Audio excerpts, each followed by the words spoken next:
Hola, sean todos bienvenidos a este nuevo video en el cual hablaré sobre los ácidos nucleicos, las generalidades de estos y su importancia y relevancia en el ser humano y en general en la biología. Pero bueno, para comenzar, me gustaría dar la definición de los ácidos nucleicos. Pues bueno, los ácidos nucleicos son macromoléculas biológicas que son esenciales que actúan como portadores de la información genética en los seres vivos.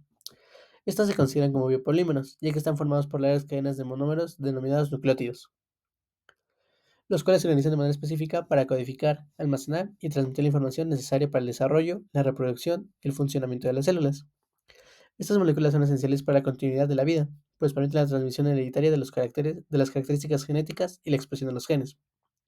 Los dos principales tipos de ácidos nucleicos son el ácido desoxirribonucleico o ADN o DNA y el ácido ribonucleico o comúnmente llamado ARN o RNA en inglés. El ADN almacena la información genética a largo plazo y es la molécula central en la herencia biológica. Su estructura le confiere estabilidad para mantener la información intacta a lo largo de múltiples generaciones. Por otro lado, el ARN tiene diferentes funciones, tales como ser el intermediario en la transferencia de información del ADN hacia la maquinaria de síntesis de proteínas, participar en la regulación de la expresión génica y desempeñar roles catalíticos y estructurales dentro de la célula. Bueno, una vez habiendo cubierto qué son los ácidos nucleicos, hablaré un poquito sobre la estructura que estos presentan. Bueno, los ácidos nucleicos se componen de largas cadenas de nucleótidos que se unen mediante enlaces fosfodiéster para formar polímeros lineales.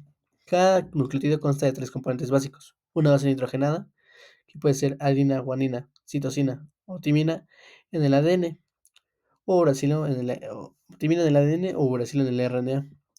Un azúcar de 5 carbonos, que es una pentosa, y uno o más grupos fosfato. En el ADN, el azúcar presente es la desoxirribosa, la cual carece de un grupo hidroxilo en el carbono 2, lo cual le proporciona mayor estabilidad química y una mayor resistencia a la degradación.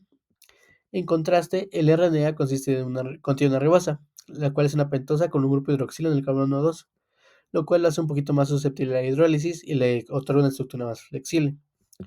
La secuencia lineal de los nucleótidos en los ácidos nucleicos determina la información genética que se organiza en unidades funcionales llamadas genes.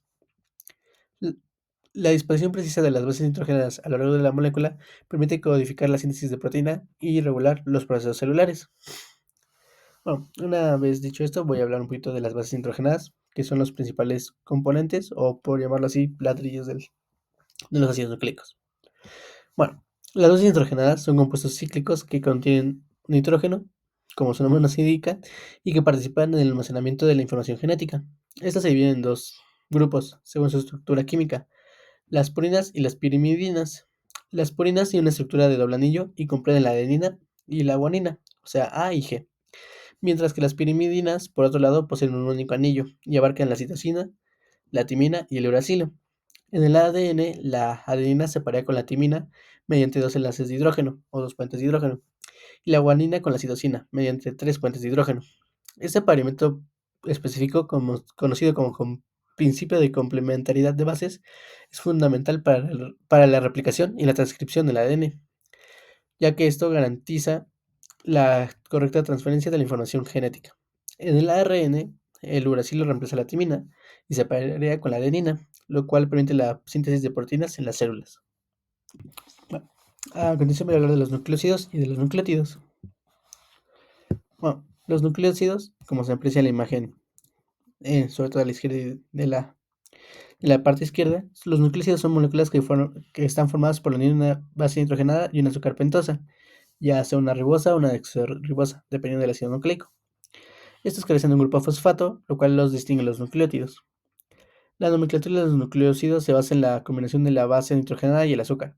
Por poner un ejemplo, la unión de la adenina con la ribosa da lugar al nucleócido adenosina, mientras que la desoxirribosa forma la desoxiadenosina.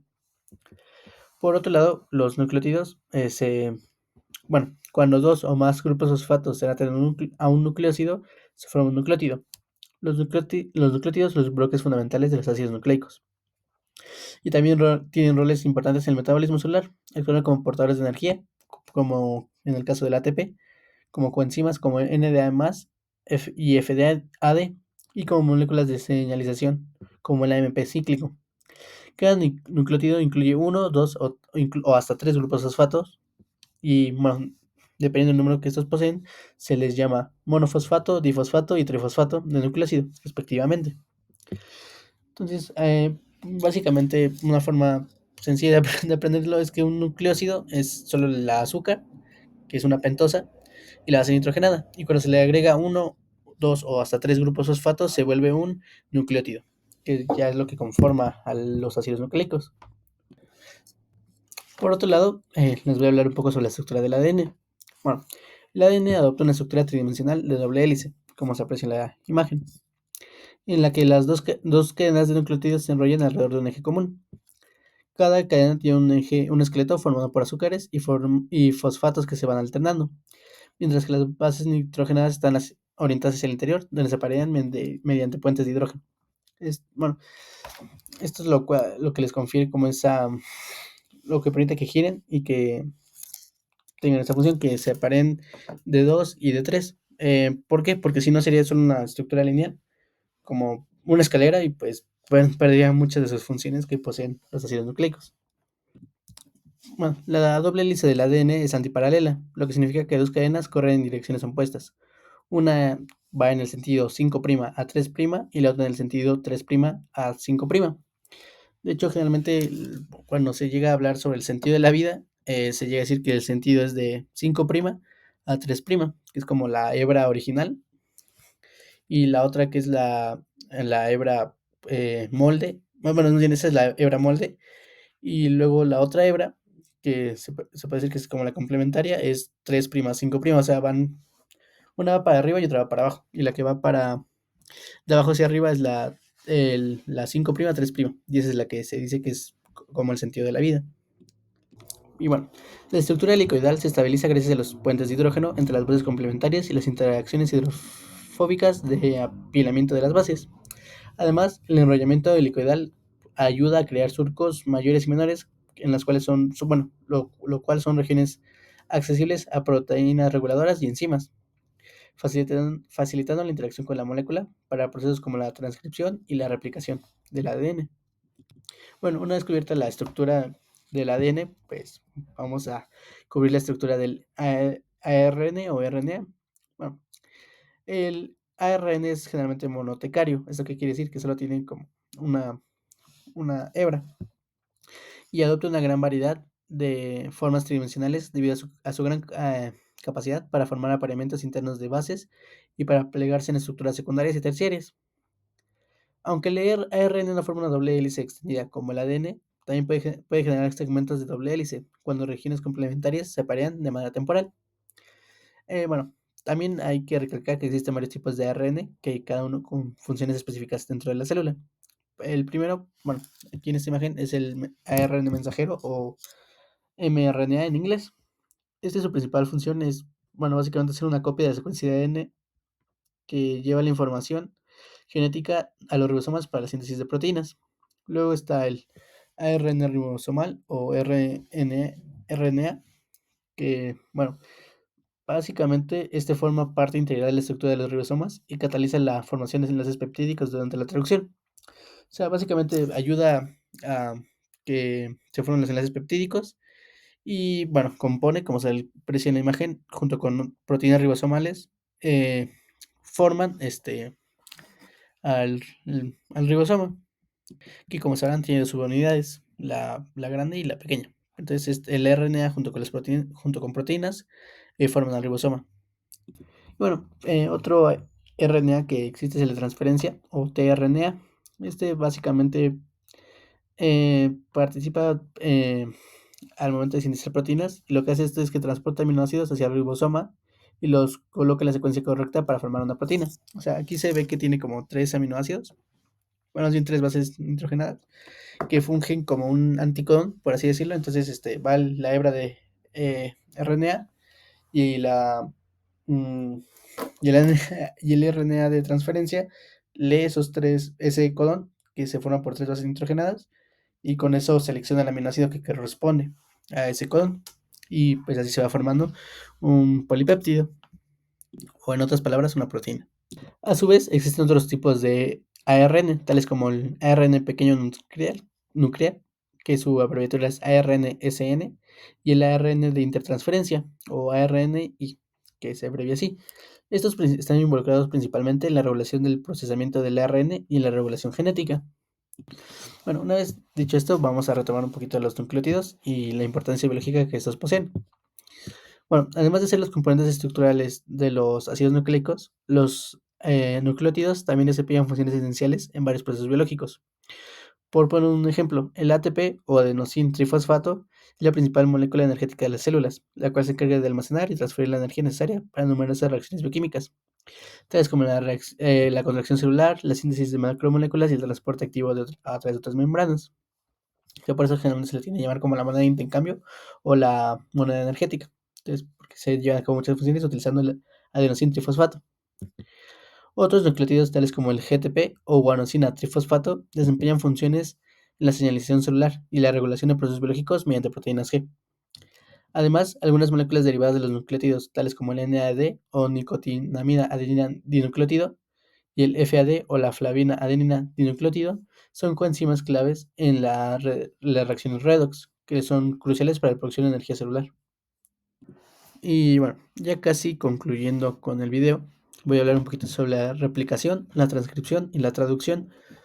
Bueno, comenzando con la replicación, este es un proceso, el proceso de replicación del ADN es semiconservativo. ¿Esto qué quiere decir? Significa que cada nueva molécula de ADN contiene una cadena original, como se ve aquí, cadenas conservadas en la imagen de la izquierda, y una cadena recién sintetizada, o también llamadas cadenas nuevas en la imagen. La replicación comienza en sitios específicos del genoma denominados orígenes de replicación y requiere la acción de varias enzimas, incluyendo la helicasa, que se encarga de desdoblar o desenrollar la doble hélice, y la ADN polimerasa, que se encarga de sintetizar una nueva cadena complementaria. Entonces, bueno, esto se explica y se puede distinguir bastante bien en esta imagen o en la ilustración de la izquierda. Y por otro lado está la transcripción. Bueno, la transcripción es el proceso, el primer paso en la expresión génica, donde la información almacenada en el ADN se convierte en una molécula de ARN. La ARN polimerasa se une a una región promotora del ADN y cataliza la síntesis del ARN mensajero a partir de esta cadena de ADN plantilla o de ADN molde. Este proceso produce un transcrito primario que luego es procesado para formar ARN maduro, que ya está listo o que ya se puede utilizar para la traducción. Entonces, bueno, para ir retomando y que no nos vayamos perdiendo, porque hay veces en las que es algo confuso esto, la replicación básicamente es, se toma una molécula, bueno, un ADN, y de él se sacan dos copias. Y por eso, pues, bueno, tiene dos palitos.